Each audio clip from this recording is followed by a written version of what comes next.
Hello and welcome to world affairs. मैं हूं प्रशांत Dhawan. Now जैसे आप सब लोग जानते हैं कि जम्मू में रिसेंटली इंडियन एयरफोर्स के बेस पे ड्रोन से हमला हुआ था।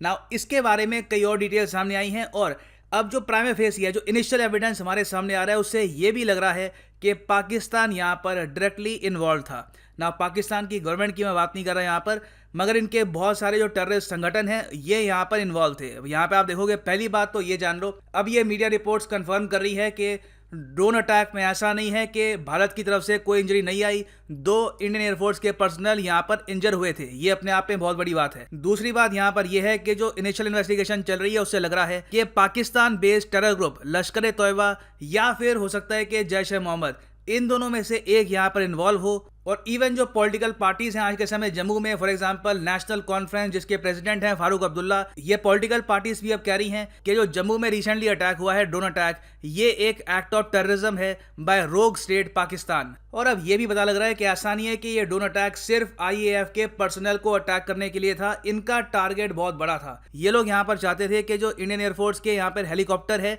इसको ये लोग डिस्ट्रॉय करे, मगर थैंकफुली यहाँ पर ये लोग किसी एयरफोर्स के एयरक्राफ्ट को या फिर हेलीकॉप्टर को डैमेज कर नहीं पाए। मगर ये इवेंट अपने आप में बहुत बड़ा है। इसके बाद भी अगर भारत अपनी पॉलिसीज ड्रोन्स को लेकर, ड्रोन्स के डिफेंस को लेकर चेंज नहीं करता, अगर हम बहुत ही अर्जेंट बेसिस पर ड्रोन्स को डिटेक्ट करने वाले रेडार्स और इनको डिस्ट्रॉय करने वाला मैकेनिज्म परचेज नहीं करते, तो इस टाइप के अटैक्स हो सकता है कि भविष्य में लगातार हो। और सिंस हम यहाँ पे बात कर रहे हैं ड्रोन्स की, तो आपसे मैं क्वेश्चन भी पूछूंगा कि भारत ने हाल ही में डिसाइड किया है कि हम हेरॉन ड्रोन्स परचेज करेंगे। आपको बताना है कि ये ड्रोन्स हम किस कंट्री से परचेज करेंगे, यूएसए, फ्रांस, रशिया या फिर इजराइल। कमेंट सेक्शन में करो आंसर, सही आंसर मैं आपको दूंगा वीडियो के एंड में।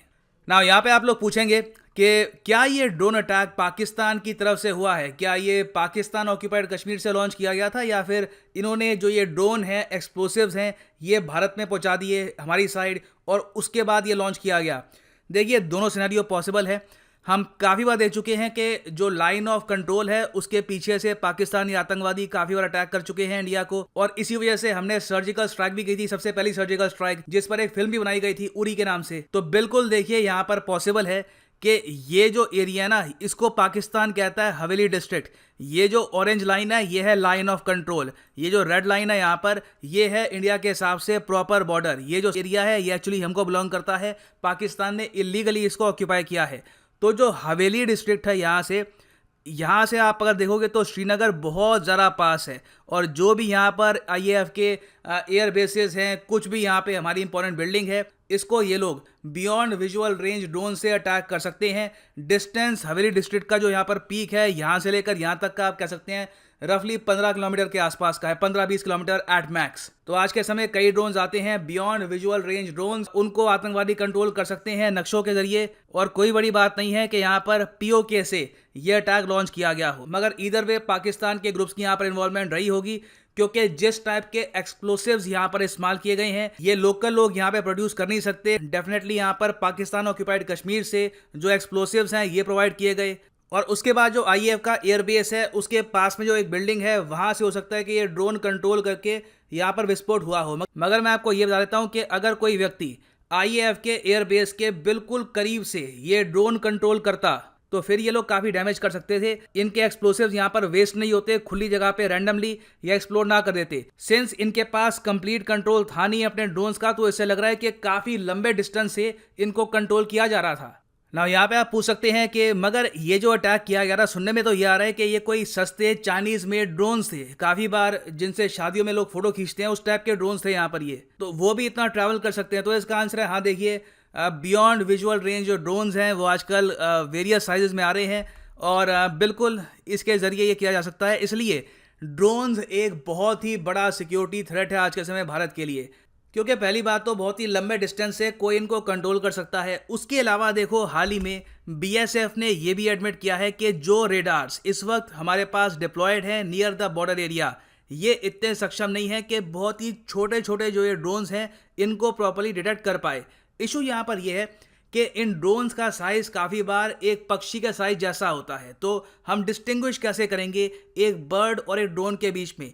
हालांकि ये करने के लिए आज के समय एडवांस्ड रेडार्स आ रहे हैं। यूएस प्रोड्यूस करता है इसको, रशिया प्रोड्यूस करता है, इजराइल भी प्रोड्यूस करता है। तो हमको कहीं ना कहीं एडवांस्ड रेडार्स प्रोक्योर करने होंगे, एक प्रॉपर डिफेंस सिस्टम एस्टैब्लिश करना होगा ड्रोन्स के अगेंस्ट। नहीं तो अभी तक मैं आपको ये बता दूं कि जम्मू कश्मीर एरिया में, ना सिर्फ जम्मू कश्मीर एरिया में, पूरे भारत में अगर ड्रोन से कोई रक्षा हो रही है तो जो हमारे जवान हैं, जो बीएसएफ के जवान हैं, जो और सिक्योरिटी पर्सनल है, ये बंदूक लेकर आसमान में जो फायरिंग करते हैं वही हमारा मेन अभी तक डिफेंस है। और रिसेंटली सीनियर बीएसएफ ऑफिसर ने यहाँ पर यह भी कहा है, we are still to get the most suitable technology to थ्वाट arm drones along the border. The interceptions made till now has been because of the vigilance of the troops on duty. तो हमेशा तो देखो troops on duty हमको बचा नहीं पाएंगे, possibility बिल्कुल रहती है कि एक ड्रोन हमारे सोल्जर्स की नजर से बचकर इंडियन साइड में आ जाए। तो इसलिए मैं कहूंगा at least near the line of control हमको एक प्रॉपर मैकेनिज्म डेवलप करना होगा। अभी के लिए जो भी हम ड्रोन्स परचेज कर रहे हैं, चाहे यूएसए से हो, किसी और कंट्री से हो, हमारा सिंगल फोकस है चाइना। सारे ड्रोन्स अभी के लिए जो भी हमने परचेज किए हैं, it is for the line of actual control. अब टाइम आ चुका है कि हम लाइन ऑफ कंट्रोल की तरफ भी देखें। नाउ अगला क्वेश्चन यहाँ पर आपका ये आएगा, नाउ नेक्स्ट क्वेश्चन आपका यहाँ पर ये आएगा कि अगर भारत की इन्वेस्टिगेशन में ये पाया गया कि बिल्कुल हवेली डिस्ट्रिक्ट जो है या फिर और जो यहाँ पे कोई डिस्ट्रिक्ट है पाकिस्तान ऑक्यूपाइड कश्मीर की, वहां से ही अटैक हुआ है, तो क्या भारत रिटेलिएट कर सकता है? तो इसका आंसर है हाँ, बिल्कुल कर सकता है। सर्जिकल स्ट्राइक हो सकती है कि फिर से हो, ऑब्वियस सी बात है, ये इमीडिएट बेसिस पर होगी नहीं, ये हम करेंगे at a time of our choosing. और कोई बड़ी बात नहीं है कि आने वाले 6-7 महीने में फिर से आपको न्यूज़ सुनने को आए कि इंडियन आर्मी ने या फिर एयरफोर्स ने मैसिव ऑपरेशंस किए हैं इन पाकिस्तान ऑक्यूपाइड कश्मीर। क्योंकि या तो हम इनके जो ये बेसिस हैं, ड्रोन लॉन्चिंग बेसिस, यहाँ पर इनको डिस्ट्रॉय करेंगे या फिर हम यहाँ पर सिस्टम डिप्लॉय करेंगे। मेरे हिसाब से दोनों काम इकट्ठा करेंगे, उससे सबसे बढ़िया रिजल्ट हमारे पास आएंगे and we will be able to protect our bases in India. No वापस आते हैं अपने क्वेश्चन पे कि इंडिया ने रिसेंटली जो हेरॉन ड्रोन्स परचेज करने का फैसला किया है, ये किस कंट्री से हम परचेज करेंगे? सही उत्तर यहाँ पे ऑप्शन ए यूएसए बिल्कुल नहीं है, सही उत्तर यहाँ पे है option D the country of Israel. तो यहाँ पे आप देखोगे India set to get 4 Heron long endurance drones from Israel. ये है सिर्फ China specific line of actual control के पास हम इसको डिप्लॉय करेंगे। और फाइनली यहाँ पर मैं ये भी ऐड कर दूं कि आप सब लोगों के लिए मैंने प्रोड्यूस करी है absolutely free of cost UPSC test series. नाम है इसका वर्ल्ड अफेयर्स 3.0। सिंपली यहाँ पे जाओ कमेंट सेक्शन में, यहाँ पे आपको मिलेगा एक लिंक, वर्ल्ड अफेयर्स 3.0 यूपीएससी। इस लिंक पे क्लिक करो और यहाँ पे आपको मिलेगी फ्री ऑफ कॉस्ट सीरीज। अगर आप मोबाइल फ़ोन पे हैं तो पहले अनअकैडमी की जो ऐप है डाउनलोड कर लो, रजिस्टर कर लो, फिर यहाँ पे क्लिक करना लिंक पर। और कंप्यूटर पे है अगर आप तो सिंपली यहाँ पे लिंक पे आप क्लिक कर सकते हैं और फिर यहाँ पे क्लिक कर लो एनरोल नाउ पर।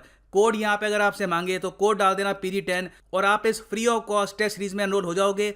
हर हफ्ते यहाँ पे आपको मिलते हैं 3 टेस्ट हिंदी इंग्लिश दोनों में होंगे और ये बेस्ट तरीका है करंट अफेयर्स के लिए प्रॉपरली प्रिपेयर करने का। So enrol in the free of cost world affairs test series today. और हाँ, अगर आपको कोई भी कोर्स परचेज करना है अनअकैडमी का, सिंपली जाओ अनअकैडमी.com पे, चूज करो यहाँ पर अपना exam, for example UPSC CSC, get subscription और यहाँ पे आप परचेज कर सकते हैं प्लस या आइकॉनिक कोर्स।